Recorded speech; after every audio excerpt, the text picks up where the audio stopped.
Stranger Things is more reality than you know. Ladies and gentlemen, Rex Bear League Project, how the heck are you? Just wanted to give a quick shout out to Brady. She's the lady that does the paintings for me that you see behind me every single time you turn on to these podcasts. And I'm here in Grandma's garage. The one right behind me of Stranger Things is very powerful if you look at the details. Now, if you've seen the series Stranger Things, it's one of my all-time favorites, and it's based off of a lot of MK Ultra and paranormal metaphysical stuff the military did, alphabet agencies, and contractors connected with them. Season 2 is just as good as season 1. I've already binge watched like 5 episodes. You can watch it on Netflix. It's definitely worth watching the series because it's so powerful. Here's what I find fascinating. They bring in, by doing all these experiments with children, they bring in these demonic entities that have lots of power and abilities and knowledge. Now, these children that they literally do horrible experiments on, they find ways to manipulate their minds and give them more abilities than most people have via thought, like being able to move things with their mind, change people's minds with their minds, etc. And when they do these powers, one thing that you notice when they use their powers, they'll always get a bloody nose. And that reminds me of the film Firestarter that Drew Barrymore was in the early 80s. The hair's standing up on my whole body just thinking about this. Even places I don't have hair, it's starting to grow. Hello! Wow. The same thing happened in the film over 30 years ago when Drew Barrymore and her father were running from these alphabet agency sociopaths that wanted to continue to use their powers, and they wanted to take them out afterwards. Like, wipe them out. Get rid of them. So they're on the run. They're doing their best to protect themselves. And every time Drew Barrymore, the Firestarter, uses her powers, she gets a bloody nose. Every time her father uses his powers to control people's minds, he would get a runny nose as well. And it's interesting because the movie, the program, it's in this like very nice estate, a lot of the experiments and such that they do. And I need to go back and watch that film because it's been a lot of years, but I remember growing up to that movie and watching it so many times as a little kid. What in the hell, literally, did these guys bring in by doing these weird MK Ultra experiments, bringing in demonic entities linked with buildings and structures and facilities? No wonder the world is the way that it is. Now, I'm going to take this even a step further. I think that when the powers that be, the shadow factions, the real deep ops guys doing crazy experimental stuff way above top secret, I feel that they pulled in something many years ago. They amplified it in the 60s, the 70s, the 80s.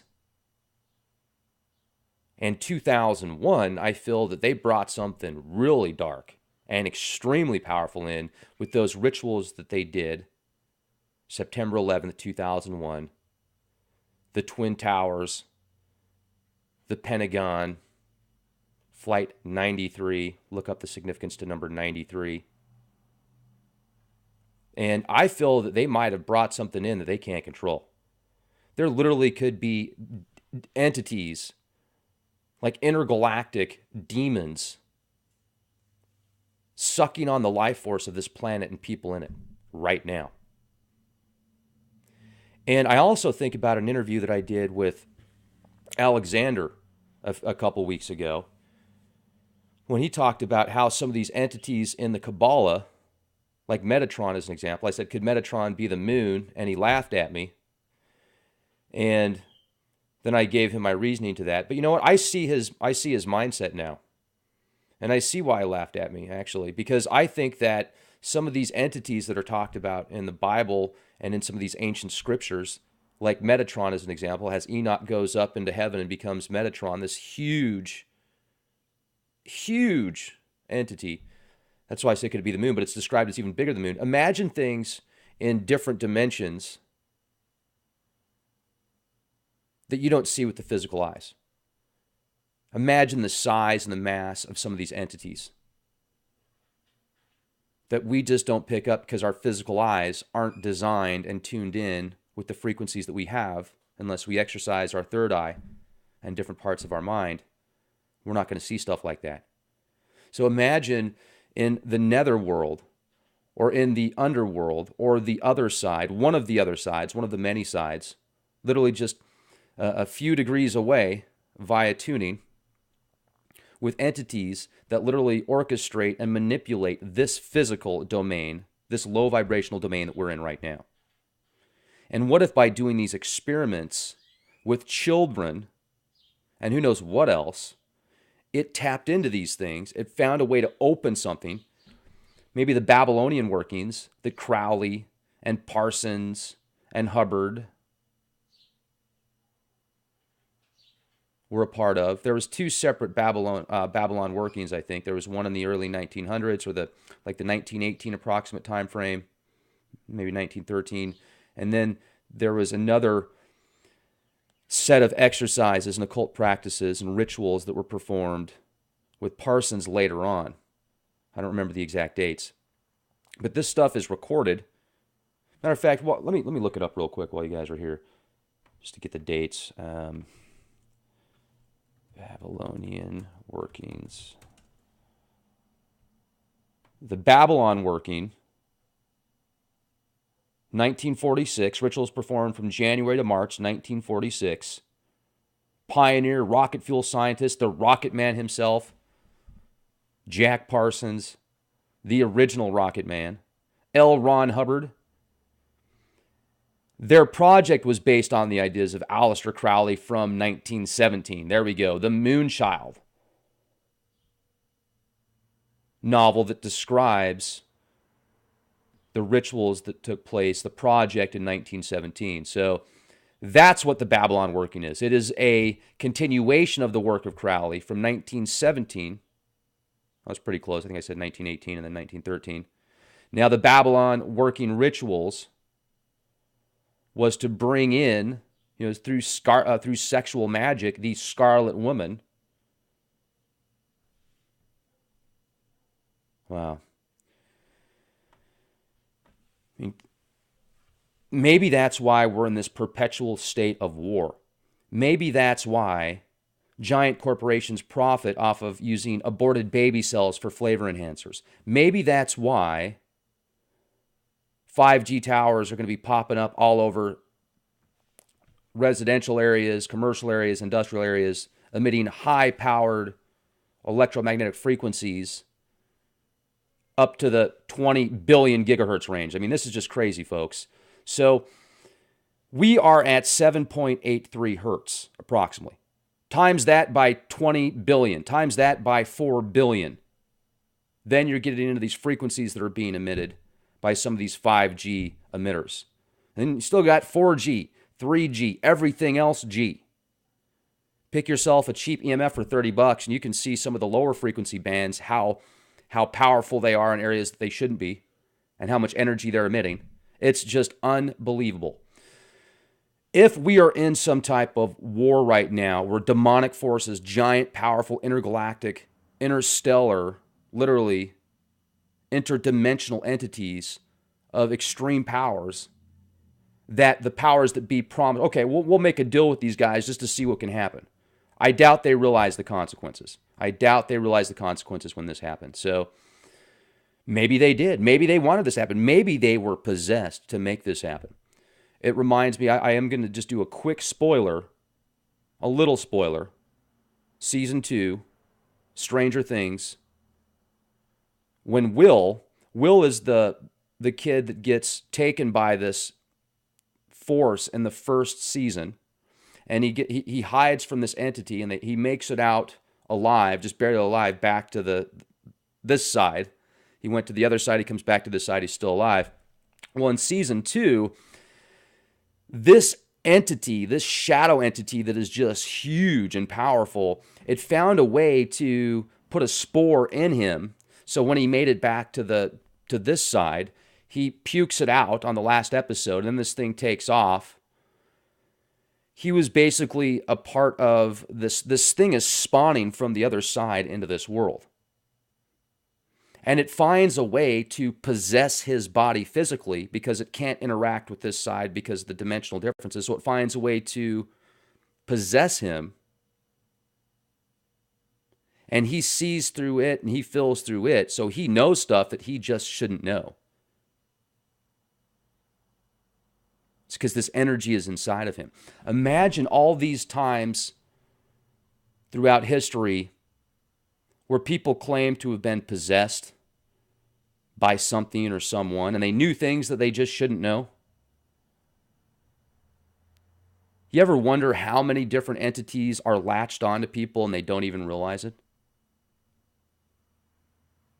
You guys should definitely check out Comic Con if you get a chance. This is the last day out here in San Antonio if you have an opportunity. There is a ton of cool artwork there by different people. My favorite artist is Brady Shally. She's the one that does the work behind me here. You can see this one, this Stranger Things. This is fan art, Stranger Things that she did. I don't remember what the size of the canvas is. I think it's like 3x4. I think it's a 36 by 48 inch canvas. So if you are interested in some artwork, like amazing artwork, Brady had to spend a lot of money to set up that booth out there. So she is offering some really good deals right now. If you can't make it to the Comic-Con today and you're interested in some custom art, she does so much different. She has so many different styles. She can do something very modern. She can do something that looks like a Marvel superhero. I mean, she can do Geiger stuff, H.R. Geiger. So she's very talented. You can see behind me, she did all of this. And I'm going to start turning this, I'm going to do this Leak Project custom painting. I'm going to turn that into some posters, some autographed posters, some really nice ones. And then the Trump, you guys like the Trump painting? I'm going to turn that into some posters. But I'm not going to turn this Stranger Things painting into posters. So this is, this is a one of a kind from Brady. And if you're interested in this work, I am going to sell this to the highest bidder for funding for Leak Project and to help Brady out. So send me an email, leakproject@gmail.com, if you're interested in having a kick butt Stranger Things painting, fan art, or if you'd like something custom done and you can't make it to this Comic-Con, definitely send Brady a text. I'll leave her number in the video description box. You can send her a text, tell her what you're interested in, let her know that Leak Project sent you, and she will give you a smoking deal. That's my shameless plug. It's always nice to have cool art. Be excellent to each other. Imagine what these things will be worth in 10 years, 20 years, 50 years. Hello! Be the change you want to see. Find ways to manipulate their minds and give them more abilities than most people have via thought, like being able to move things with their mind, change people's minds with their minds, etc. And when they do these powers, one thing that you notice when they use their powers, they'll always get a bloody nose.